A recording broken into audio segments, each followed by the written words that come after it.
Yon, tara, may natuklasan kaming isang beach resort dito sa may Ternate, Cavite.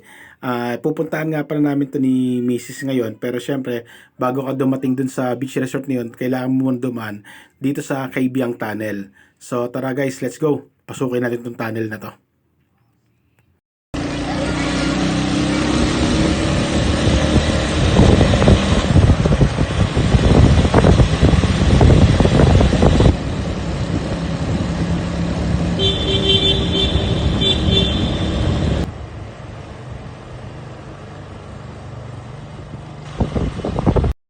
Yung resort pala mula kay Biang Tunnel ay kailangan mo po muna mag-drive ng mga 3 to 5 minutes papunta sa resort.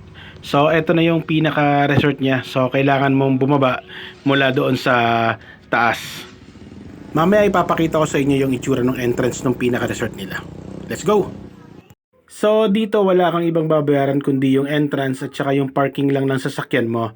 So kahit saan pwede ka na pumesto rito. Kung ayaw mong mag-arkila ng cottage, okay lang. So marami rin naman siyang mga place dito na mga pagpwestohan at saka pagtayuan ng tent. Pwede rin kayong mag-ihaw kung gusto nyo, wala rin problema. So basta yun lang kailangan nyo bayaran, entrance at saka parking lang ng motor. Kung ayaw nyo mag-arkila ng cottage, inuulit ko, pwede kayong pumesto kahit saan. Syempre konting ingat lang din kasi yung mga bato na nandyan matatalas dahil sa mga shells. Advice ko lang magdala kayo ng Crocs para hindi kayo masugatan sa mga bato na matatalas. Pwede rin pala kayo mag-fishing, mag-aarkila lang kayo ng fishing rod doon sa pinaka-entrance niya kung saan kayo magbabayad ng entrance. So tulungan natin si Mrs. kung okay ba dito. Maganda ba rito? Maganda? Ayos. Yon, preparing na si Mrs. kasi lulublub lang daw siya ng kanyang paa dahil sa wala siyang dalang damit na pamalit kaya hindi siya makaligo. So magtatampisaw lang siya ng paa doon sa may bato. So ayan, kung makikita nyo, napakalinaw ng tubig, napakaganda ng pwesto talaga. So sa tingin ko ito ay recommendable sa mga taong walang budget or naghahanap ng budget meal na resort. Napakaganda dito, napakalinaw ng tubig. Pati yung mga tao nila doon sa taas sa may pinaka-entrance kung saan magbabayad kayo ng entrance at saka ng parking, napaka-approachable nila. Mabait sila at kung may gusto kayong itanong sa kanila, sasagutin naman nila ng maayos. Syempre. Kasi kung hindi nila sasagutin ng maayos, malamang mag-aaway lang kayo. So ayun, pati si Shabodoy, ako nga ay naligo na rin. So akala mo talaga gumagalaw yung umaandar no? So try natin ulit to sumisid. Napakaalat lang talaga ng tubig ng dagat. Akala ko nung una nung sumisid ako ay nasa Taal Lake ako na matabang. Nasanay kasi ako sa swimming pool at saka sa dagat na matatabang sa mga lawa. So ito yung mga paminsan-minsan pagligo ko sa mga talagang dagat na maalat ang tubig. So ayun, ipapakita ko naman sa inyo yung mga cottage nila. So ayan yung mga cottage nila na pinaparkilahan. So sasabihin ko sa inyo mamaya kung ano yung mga pwesto at kung magkano yung cottage nila kapag gusto mo mag-arkila.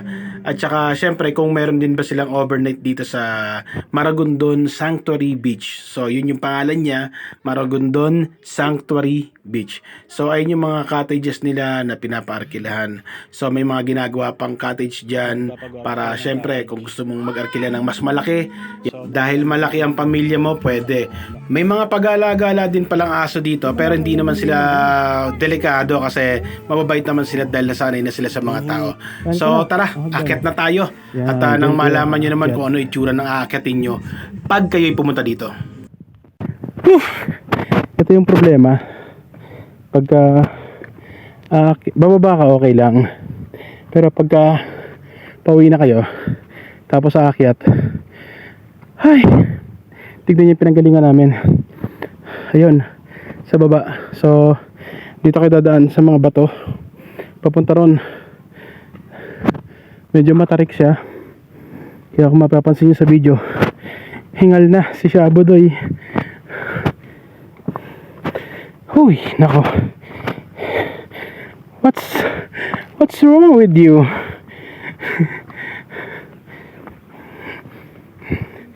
Alamin natin kung magkano yung cottage, kung magkano yung pinaka-renta nila, tsaka kung meron silang overnight. Tara. Let's go.